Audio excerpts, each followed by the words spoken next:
Hello, I'm Tony Capstick and I'm Associate Professor of Language and Migration in the Department of English Language and Applied Linguistics at the University of Reading. Hello, I'm Anna Tsakalaki. I'm a lecturer in education and I work at the Institute of Education at Reading. You're doing research in school environments that are a little bit different than what most of us would have experienced. Do you want to talk about how literacy, reading and writing is taught there? Yeah, so I work, at the moment I work with refugee populations, so most of my work is in the Middle East and some in South Asia, where we see lots of displacement. Lots of people have had to leave their homes because of conflict or war, and so I work with teachers and with teacher trainers and policymakers to try to help those teachers understand how multilingualism and the different languages that refugees bring with them to their learning, how they help them fit back into a school environment, but also how they get to know their neighbours and how they develop a new life in these new settings. But what's interesting to me is what might be similar about the kind of work that we do, because you also work in classrooms. I've spoken with teachers about bringing in children's home language in a past project of mine that its goal was to teach new mathematical vocabulary to children that had English as their additional language. And what we did with them is that we used their home language to explain the concept to them, and then they had to play with the word, draw the word and understand the concept a little bit more, take it in a little bit more creatively than they would do in the usual way that we teach vocabulary to children that have English as their additional language.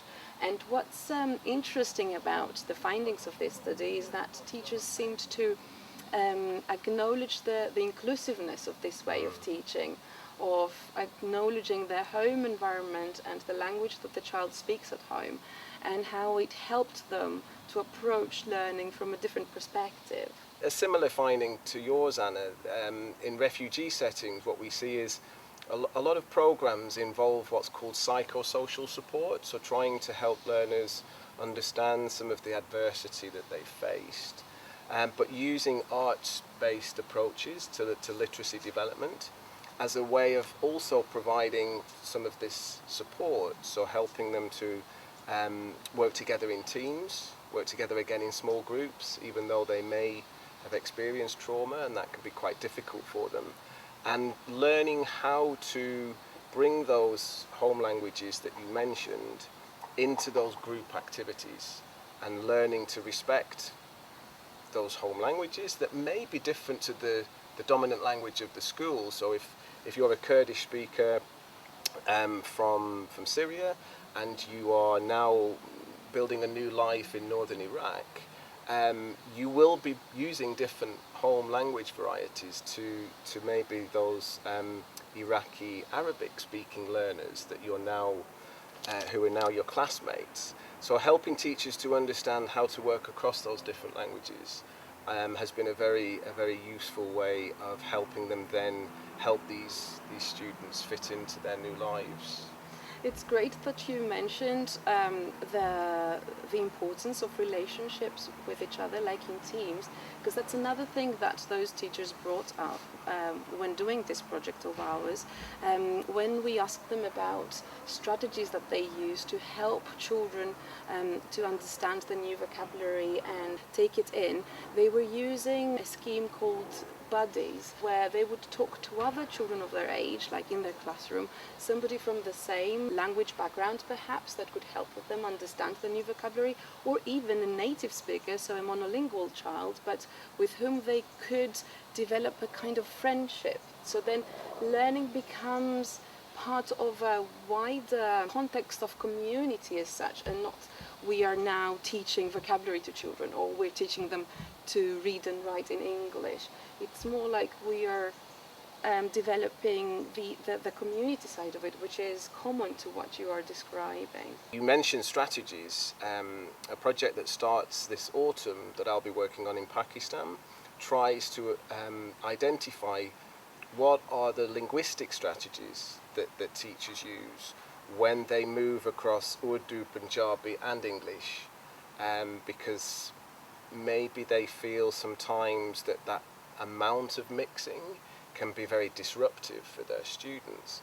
But actually what we have started to find now increasingly is that there can be a lot of scaffolding of new knowledge when teachers and learners move across the different languages in their repertoire. So it's not always the best solution just to keep languages separate. Mm-hmm.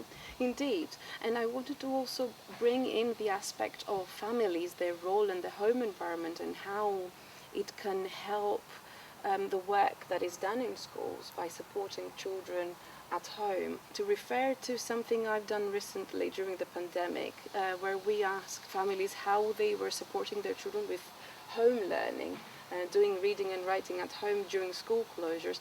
There was a lot of concern that they weren't feeling confident enough to make up for learning loss, let's say, during the pandemic. That was a big thing. In reality, what we found when talking to the families about what they did, what activities they covered at home, they mentioned a range of different activities that had to do with reading and writing, but were not necessarily reading a whole book.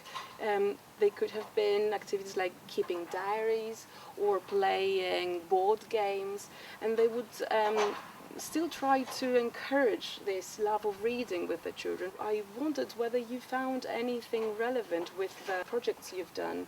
Yeah, I mean, we try in the work that we do, my preferred method, the kind of methodology that I use is known as ethnography, which means we're trying to understand some of the practices that go on in a classroom in their wider context. Mm-hmm. So we try and spend as much time in the research setting as possible, so that we can see how the boundaries between school-based literacies, classroom literacies that are assessed and taught, you know, those boundaries can often be quite blurred between those literacies and the literacies that young people use at home.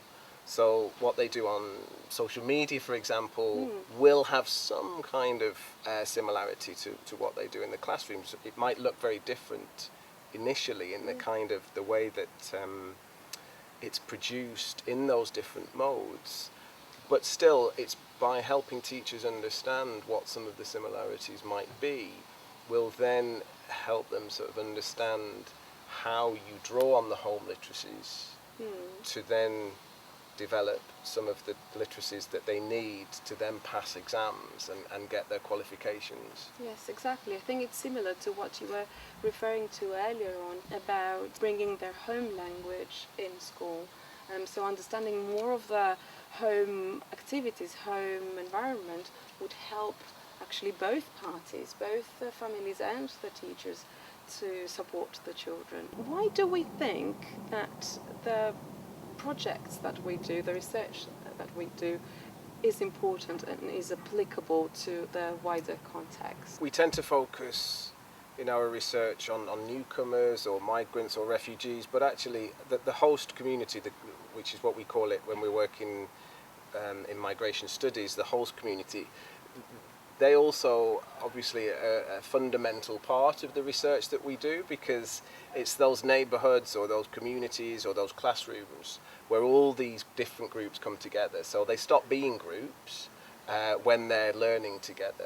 And I think that's, to answer your question, I think that's where maybe some of the benefits of our research can be applied to either decisions at the policy level or at the classroom level by teachers, just trying to understand how all of these, the findings that we've been talking about, how they can help us better understand the communities that we live in. I think it goes beyond to a wider audience, because it helps us see learning as a way of inclusion, including the children. So that's how it goes beyond the actual individual to how can we make learning more inclusive and also a little bit more fun than preparing the children for assessment, as you were saying.